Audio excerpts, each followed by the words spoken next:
welcome to this video, which is a bit of a day in the life of me and my small business, and then answering some questions about my small business towards the end of the video. So I always start my day with a cup of coffee and a little bit of crochet. That's my latest project. Then after the school run, if the weather's nice, I really try and get a bit of a walk in before I then head to the studio.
So after setting up the room, I usually hang the mini quilts back on the wall because they quite often fall off overnight. I just got them stuck with some command strips, and for the most part they hold, but there's usually a few to put back on the wall. I just like to have a little general tidy around if I haven't been able to do it the day before leaving.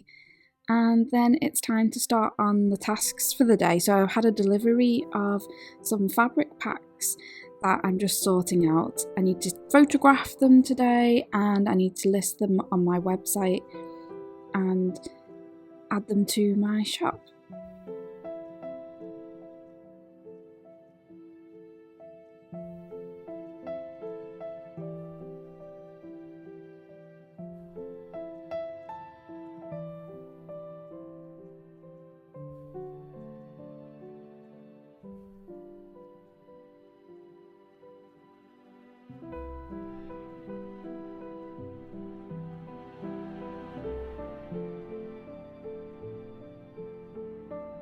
I also received a big delivery of needles today as well, so I need to open them up, check through, make sure everything's correct, and then again alter the stock levels on my shop and put them on display and things like that. So this month marks exactly a year since I first took on this studio space. When I saw the studio space advertised just 5 minutes walk from my house, I just thought it was the right thing to do. I had a gut feeling about taking it on and trying it out, and I didn't know whether I would make it past December. I just signed a 6-month lease, but I thought if I don't try, I'll never know, so I need to give it a go. And it's changed my life, really. It's made everything so much better for me. It's really nice to be out of the house. It gives me that work-life balance. It also frees up so much space at home because I have a lot of things in this studio now. I can't imagine taking them back home. And it has just really changed a lot for me, and I'm really, really grateful that I'm now able to carry on, and I've signed a 12-month lease in December, so I really hope that I'm going to be here for the foreseeable future. So it's really nice to just reflect over the last 12 months, which have definitely been the quickest of my life, I think, about what has gone right, what I can change for the future, and to create new ideas. So if you didn't know about my business, then I have obviously this YouTube channel. I design patterns and I sell them digitally along with video lessons, and I have a Block of the Month program. And I also have a membership program on Patreon where I share lots of extra content. And as you can see, I have an online shop as well where I sell physical products. So I sell my absolute favourite things, the things that I use every day for my sewing. So my favourite threads, my favourite needles, haberdashery items. It's a carefully curated shop. It's not a huge shop, but it's just full of all of my favourite things, because people were always asking me, where do you buy this, where do you buy that? So I decided to start a shop where I sell all of my favourite things. And from time to time I also have kits for my patterns in my shop as well. So that's my business in a nutshell. But since I took on the studio space, I've been running some classes here as well, and it's been so lovely to welcome so many lovely people here over the last 12 months who've taken time out of their lives to come and spend it here for the day to do some stitching, and that's been a real joy, and I'm so grateful to everyone who has done that. And of course I'm really grateful to everyone who supports me in all sorts of ways, whether you're a customer of my shop or whether you watch just the videos. It all really helps, and yeah, it's really nice to look back and to reflect and to just feel really grateful for everything. So that's why I wanted to make this video, just to really let you know how grateful I am for your support. So back to the tasks then. I've just been restocking the thread. I really love that little thread cabinet. It's nice to have it all on display. And now I'm just taking some photographs of the fabric packs, editing them, and then I'll get them uploaded onto my website and put for sale. Little break for lunch, drink and some crackers, and then I am designing the next block of the month pattern. So you've just seen a little sneak peek of the July design, which will be out really soon.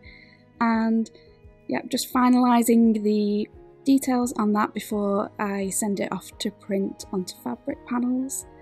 I really love the design aspect of my job. It's so nice to be able to think of ideas and then make them happen. I really love that. So this video has very kindly been sponsored by Serious Readers, and Serious Readers make a fantastic range of Serious lights, and here is my high definition floor standing light. It's actually at home in my sewing room. I thought I would show you this one because I was using it the other evening. It uses something called daylight wavelength technology, and what that does is replicate the daylight spectrum as closely as technically possible. And that creates this really natural feeling light, which is just lovely to stitch under.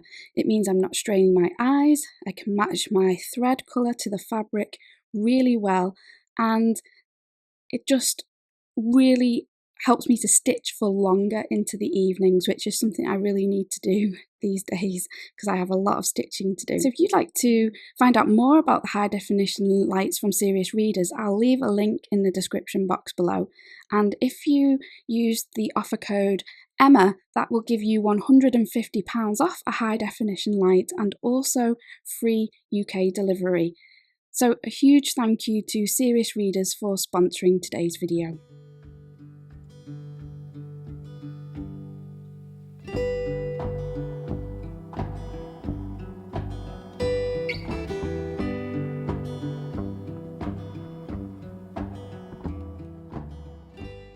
So back to my day. After finalising the design for the block of the month, I then had a few parcels to do, and I'm really grateful to those people who've ordered from my shop. So I had a kit to put together for one of the parcels, and it was for my Cozy Cottage sewing case kit. The kit comes with absolutely everything that you need, and I have the patterns in printed booklets now, which is really nice. And I really try to wrap everything up as nicely as possible because I want it to feel like a really nice experience when you get a parcel from me, that it feels like some care and attention's been put into it, because it really has. Everything is treated with lots of thought and time that's gone into the presentation of it, so I really hope that my parcels are a joy to open.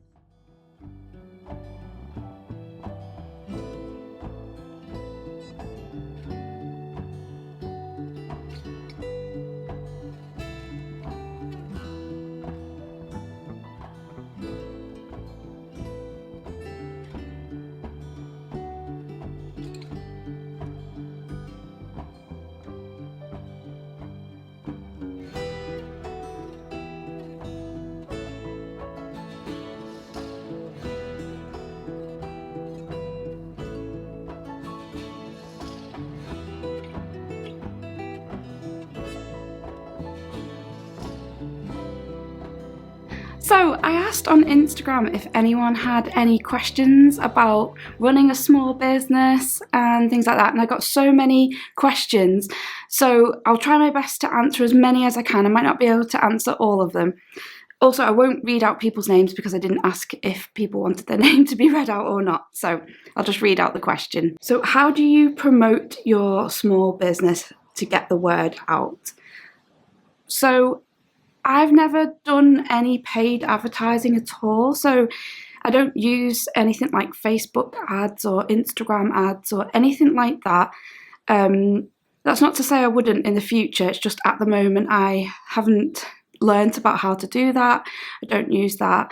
I just use organic traffic, so just Instagram, Pinterest and YouTube. I've used those over the years, so I've been doing this for a long time. I've only been in this studio for a year, but I've been doing this business almost 5 years and it's grown really, and I was lucky that I could start it off at home, start it off part-time and just build it up slowly, and I think that's what's really helped and meant that I haven't had to use really any paid advertising. This year though, because I've took on this studio space to run classes, that's a whole different part of the business that I've found it's been hard to get people in by using just the usual marketing tools like Instagram and the online community and my email list, because so many people that I reach via those methods live far away. They're not local. So I've tried a few local things, putting up some flyers in the local post office and down below in this building. The manager of this building, he advertised them to a sewing group in the next village, and I also put a paid advert into one of the Quilters Guild magazines for this region, for the Northwest region, Region 13. That's the first paid advertising that I've done. I don't think that has brought me anything back yet, but these things take time. But whilst we're on that subject, that's one of the changes that's going to happen. I'm not going to run classes from here for at least the rest of this year, just to free up my time to work on another project that I've got going on. But I do hope to be able to get back to running classes again in the future. So it's just putting them on pause really. So it's a bit of a change, and it has been probably the most challenging part. So this is another question I got here, was what's been one of the most challenging parts of running a business and being self-employed? And it's always that feeling that you just nothing's a guarantee, and you know, you're always worried, is this month going to be as good as last month, or is it going to be less? And you have to be able to take the ups and downs of it really, because you can have a really good month one month and then a not so good month next, and wonder why is that so different? I didn't do anything differently, so why is it like that? And it's just the way it is. It has peaks and troughs, and so that's a challenge, is getting used to that and knowing that if you do have a bad month, there's a good chance you can claw it back next month. So it's about riding out those waves really. And the other challenge, like I said, has been having that bit of a change in my business to in-person classes. That has been one of the more difficult things. I was hoping over time, I knew it wouldn't be instantly successful, but I was hoping over time people would come and that would build, but it just didn't really work out like that, and that's okay, that's fine. We have to see what's not working and pivot and change what we're doing. So yeah, that's what I'm doing at the moment. So I have another question here. What's your favourite thing about running your business? Well, I have a couple of favourite things really. Being creative, it's a creative business, being able to design things and produce creative content and get other people being creative, inspire others to pick up a needle and thread and to make something. That's a real privilege. I absolutely love that side of the business, thinking of ideas and then making them happen. So yeah, I really love that.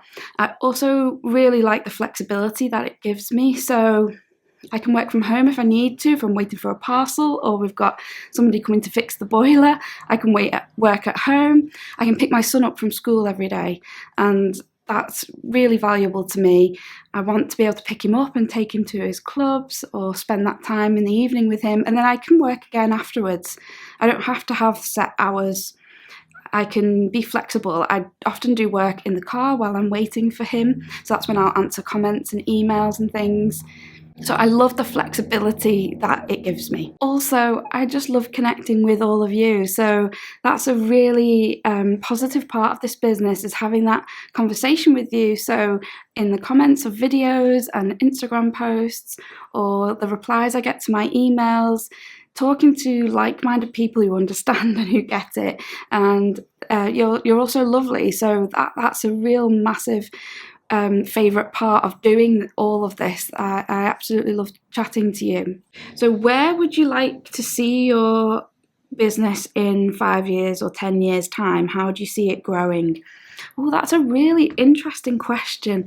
I really live so day to day that I don't often think about the future of things. First of all, I really hope that it's still going, because there's always that worry that things can disappear, and I just hope I can keep building it so that it stays and it lasts. I just hope I continue to have fresh new ideas that will engage people and therefore keep things moving along. I hope it still exists in 5 or 10 years' time. As for what it would look like, much of the same really, but I think it would be lovely if I could get to the point of having a member of staff, maybe a part-time member of staff. I don't know if I'll ever get to that stage. I'm definitely nowhere near that stage at the moment. It would really change things and make things better, but at the moment I'm far away from that. But if I could build to a point where I could employ someone for a few hours a week to help me prepare kits, or to edit videos, or to make samples, that would change everything, I think. And that was part of my reason for taking on this space, because I knew I wouldn't be able to ever get to that point if I didn't have a neutral space that wasn't in a house, in a proper work environment. So that was part of my thinking. Also, I'd like to develop an online platform for learning. So I'd like to have more content, develop a learning platform alongside everything. That's a goal. Maybe even an app, something like that. That's in my head for the future. But we're talking way off here. I don't have any of the capabilities of doing any of that at the moment. At the moment, I'm very much one month at a time, really. That's sort of like the dream, Yeah. So another question: what was the hardest part of getting started? That's a difficult one, really. For that, I think it's knowing which direction to go in. So I remember at the beginning thinking, should I just have an online shop with, haberdashery items, fabric, kits, things like that? Or should it just be all digital content, digital patterns, things like that? So I kind of tried both, and they were both equally as important as each other, so I didn't ever want to drop one and focus on just the other one. And so I think that's the hardest part when you get started, is to know exactly what to focus on. And I still feel like I'm doing a little bit of everything, and most people in business would say a good practice is to put all your eggs in one basket. So, just make really good iPhones and focus on that, and then branch out into other things. I kind of did it the other way around. I had the digital content, I had the videos, I had the online shop, and I didn't just go, right, I'm just going to make videos and that's it. So it's good to have different revenue streams. So thank you so much for your lovely questions, and thank you for supporting me. things are going really well, and that's because of you. That's because of your support. Watching these videos, YouTube started everything really for me. I wouldn't be doing this if it wasn't for you watching the videos here on YouTube. I don't underestimate that. I am extremely grateful for that, and I really want you to know. I'm also so grateful to you if you are able to support me through my shop, if you're able to support me through Patreon. I mean, that really helps everything, and it helps me to keep going. It means so much to me. I am honestly truly grateful for each and every bit of support, and each and every view on a video really matters. And I think it's important just to let you know that, it's not taken for granted at all. Yeah, I just want you to know sincerely, thank you so much. Thank you for watching. I hope you found this interesting. If you've got any more questions about starting a small business, then let me know. But I'll see you next time with a different video. Thank you so much. Take care. Bye bye.